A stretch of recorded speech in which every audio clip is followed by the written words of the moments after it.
Haram kata para ulama. Kecuali boleh kita pergi ke negeri kafir kalau ada kebutuhan saja. Faktanya orang-orang yang punya pemahaman ini masih ada di Indonesia. Dan faktanya pemerintah kita masih membiarkan aja orang-orang seperti ini berkeliaran, padahal ceramah-ceramahnya berpotensi memecah belah.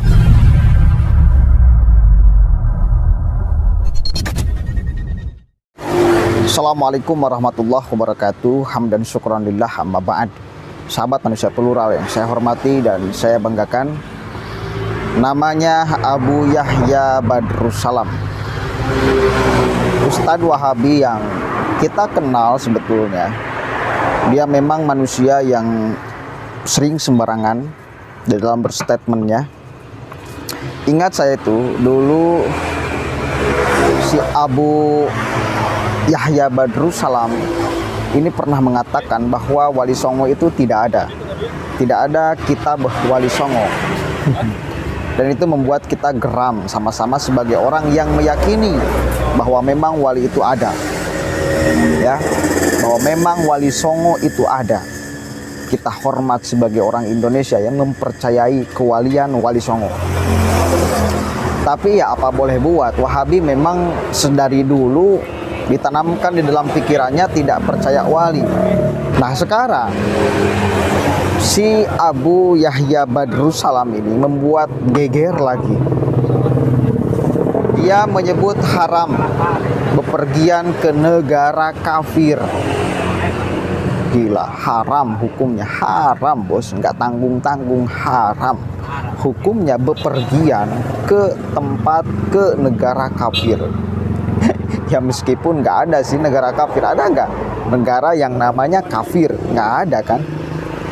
Ada nggak negara kafir? Ada nggak? Nggak ada. Ada juga Malaysia, ada juga Hong Kong, ada juga Jepang, ada juga Inggris, ada juga Arab, ada juga Thailand dan sebagainya. Nggak ada negara kafir.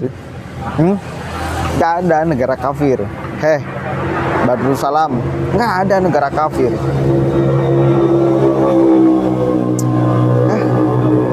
Soak memang menghadapi orang-orang Wahabi ini ya.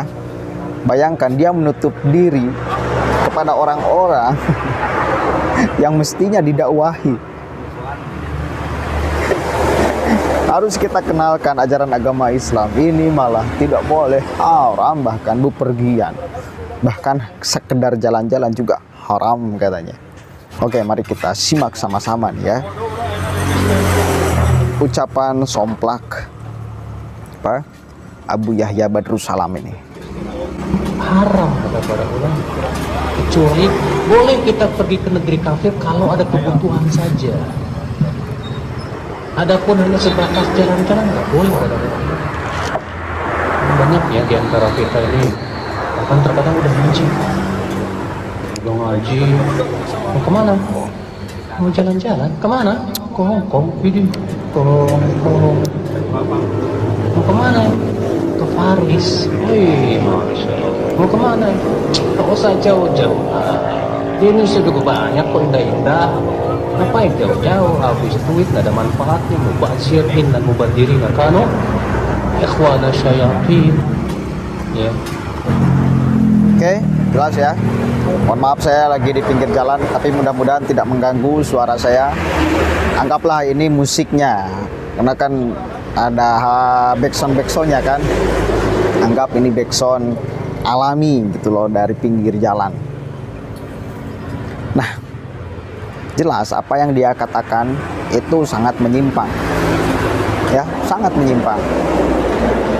Jalan-jalan, hiburan itu ke negara yang kafir katanya haram.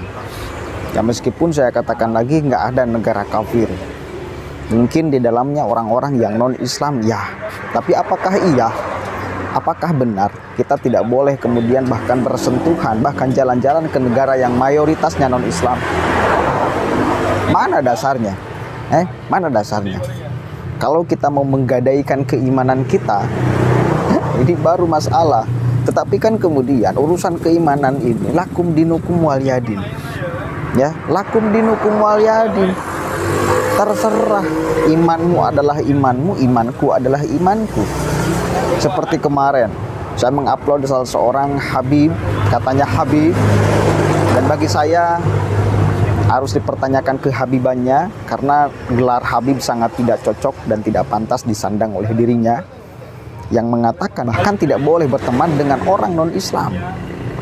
Dan saya kemarin katakan, dan saya kemarin tentang, dan saya kemarin kecam, dan saya kemarin kantor ucapannya.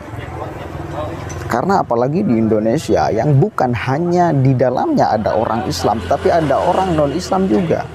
Sementara statement si orang itu, si Habib itu mengatakan tidak boleh berteman dengan orang non-Islam. Ini pernyataan-pernyataan yang bagi saya sangat menyesatkan dan tidak membuat akur sesama warga Indonesia. Ini namanya memecah belah namanya tuh. Statement-statement seperti ini memecah belah.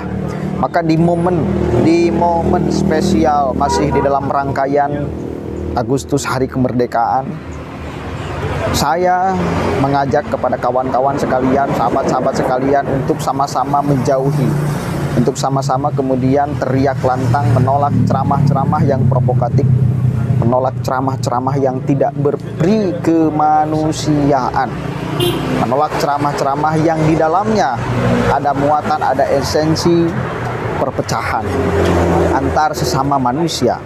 Kita tidak menyebutkan mau dengan agama atau budaya manapun, urusan perkawanan, urusan persekawanan kita mesti lakukan.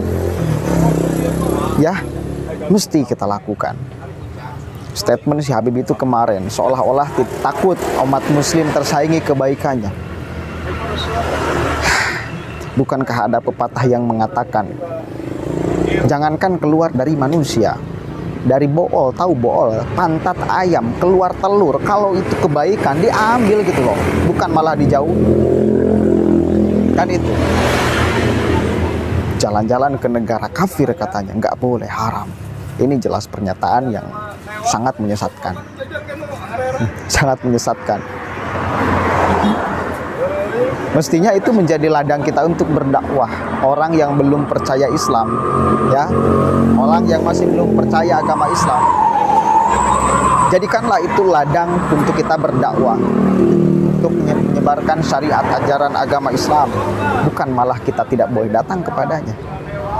Ini pernyataan yang sangat keliru sekali, ya. Tapi satu kali lagi, ya wis lah, faktanya orang-orang yang punya pemahaman ini masih ada di Indonesia. Dan faktanya pemerintah kita masih membiarkan aja orang-orang seperti ini berkeliaran, padahal ceramah-ceramahnya berpotensi memecah belah. Dan inilah yang membuat menurut saya Indonesia susah majunya. Ada orang-orang yang terlalu fanatik terhadap agamanya, seolah-olah ingin membela agamanya padahal ingin mengkerdilkan ajaran agamanya. Ada orang yang seolah membela aturan Allah padahal sedang mengkerdilkan aturan Allah. Ya. Dan ini fakta ada di Indonesia. Maka di momen kemerdekaan saat ini, satu kali lagi saya mengajak kepada masyarakat untuk tidak mempercayai orang-orang yang sebetulnya tidak mau bertanggung jawab terhadap apa yang selalu mereka ucapkan. Dan jangan sampai kita terpengaruhi. Yakinkan dan sadarkan bahwa apa yang kita lakukan, apa yang kita perbuat, budaya kita, ya, itu udah sesuai dengan ajaran agama Islam. Ya, para wali yang menyebarkan Islam di Indonesia itu benar-benar waliullah. Yakinkan itu, pahami itu. Assalamualaikum warahmatullahi wabarakatuh.